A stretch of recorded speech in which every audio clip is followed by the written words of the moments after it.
Yeah, that's right. I'm recording, and I have no idea why. Okay, so that still feels wrong, but I'm gonna leave it like it because I think it seems easier. You know what? I'm gonna take a break from this and make something real quick that I want to try. So here's something I'm thinking of, like a random trigger in non 2.2. I know this is really pointless to make because 2.2 is coming out in like 2 months. I don't remember what it said. I think it said October, so like that's like a month away. So I want to make this a 3 times speed ship.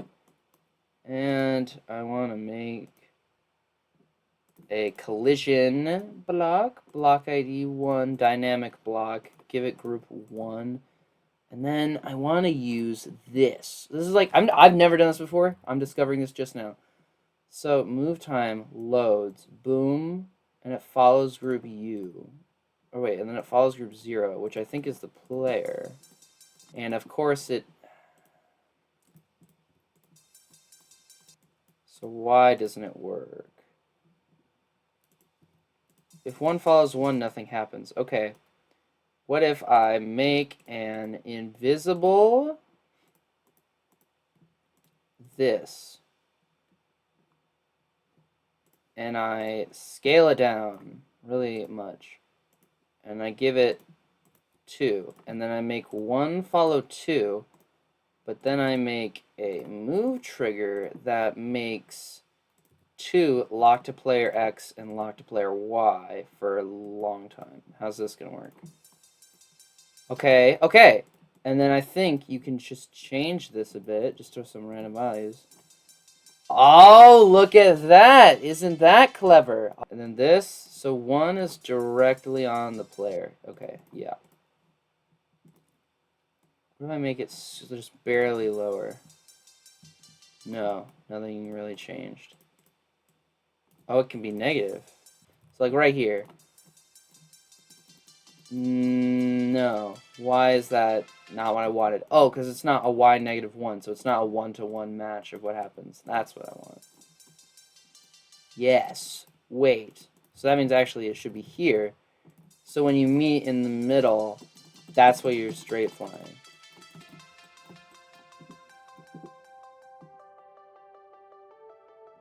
Okay, okay. Okay. So maybe that is a method. So we use this, right? We use this method. Or maybe something different. It really depends what you want. But I don't think if it's at this position, any modification can make it go above or below the parameters. Okay, unless it's positive. But if it's negative. If it's negative, yes. So you can change this to negative, keep, so negative like half. It has some funky proportions, which we want. So then, probably what it'll do is you'll have some like invisible collision blocks throughout here, and if you hit one, it'll stop a trigger, and it'll be completely random. I don't actually remember what I wanted this for. I guess what you'd have to do for this to work is this. So you take some collision blocks. I actually delete this. So you'd go at the end, and you get some collision blocks, if I can remember where they are. Here we go. Right? So since the hitbox is 1, you just do this. You space them out. So they actually can't hit 2, but it is possible that they won't hit a single one. See? No? And for just now, I'm going to make this completely inversely proportional to the player.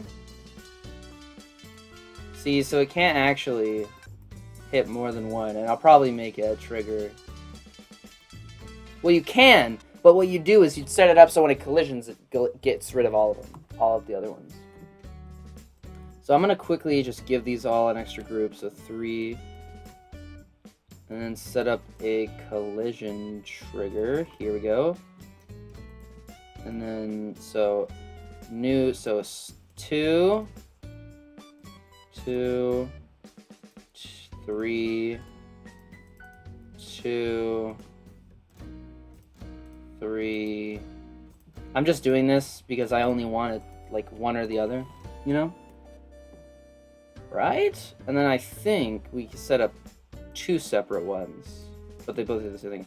So if block A1 hits block E2, it activate group 4, and then it'd be the same thing except 5, group 5.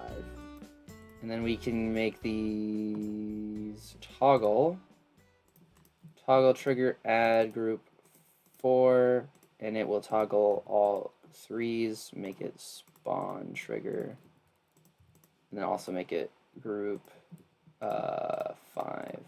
There. So now regardless, they're all gonna get triggered. Boom. Yep, see, all gone instantly. And now I suppose it would be possible if you were a god at the game to not trigger one of these, like perfectly straight fly between them, which I don't think is possible. Like that would take some mad precision. Why did it trigger so late? Huh? Why is it like that? Why is it like that?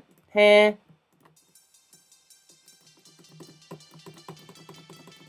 What? What?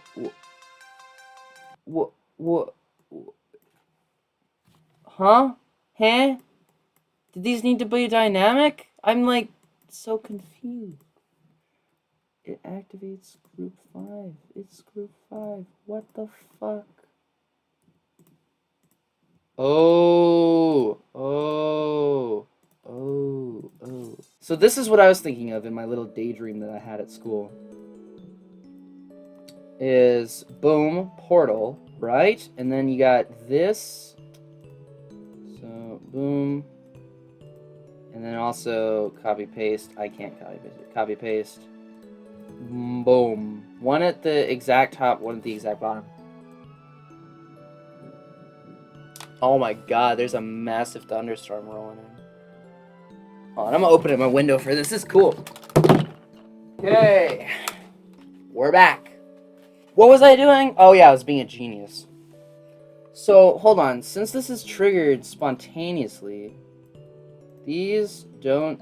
Wait. Oh, it's because they're toggled. So, the one that's toggled, the opposite one needs that group.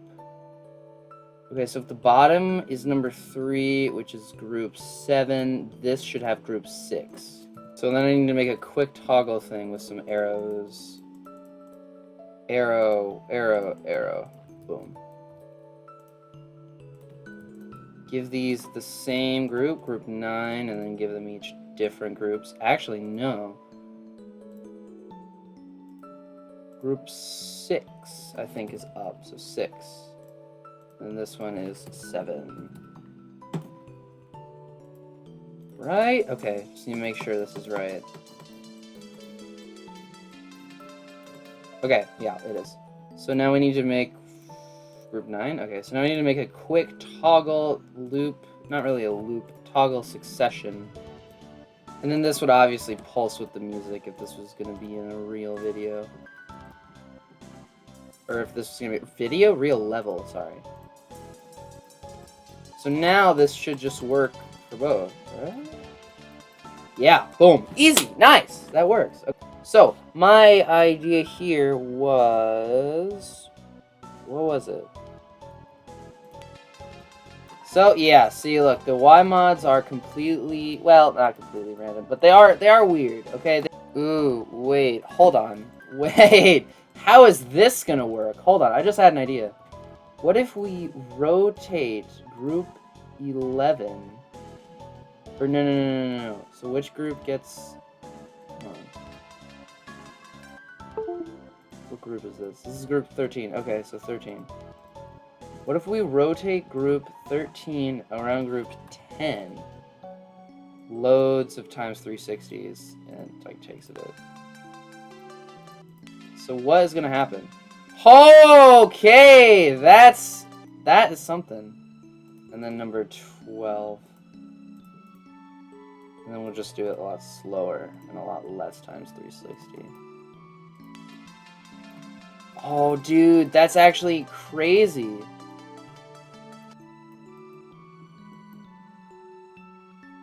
Because the distance isn't proportional. Whoa.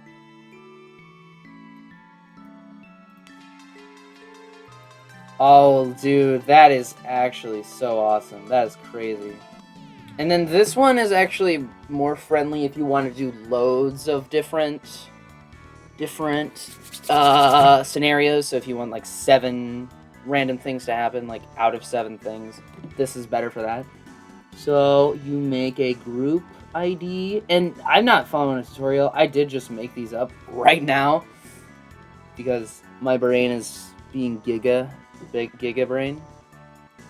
Why? Oh, it's edit object. Oh, okay, dynamic block. Another dynamic block. Copy, boom, copy, boom, copy, boom. Okay, there. We're going to give this a group number 14. And we're going to give all of these separate groups, not separate groups. 15, not 16, 15.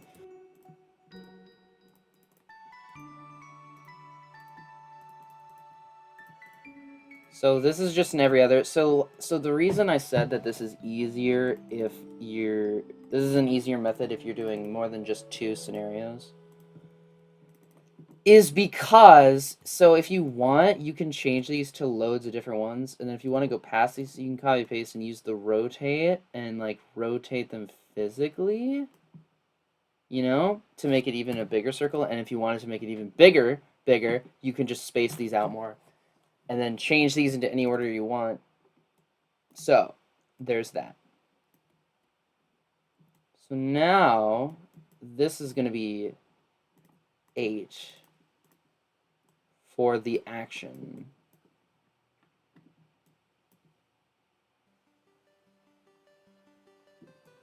Okay, so this is where the thingy comes in. So we need to make a new collision rule, collision condition.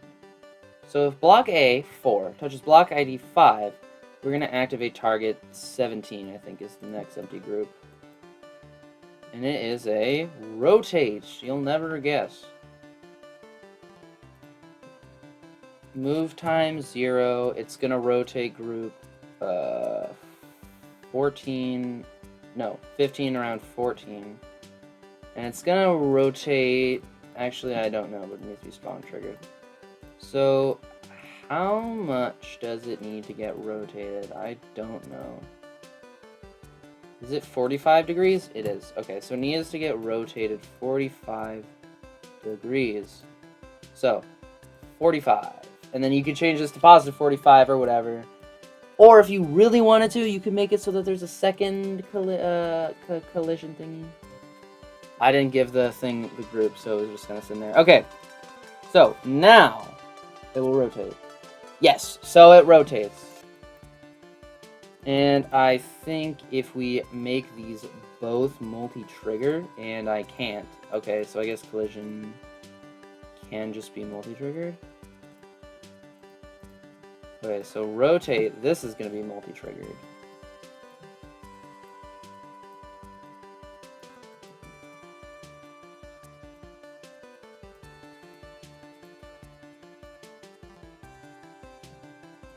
So I think, hold on, so I think it'll work twice if I do it.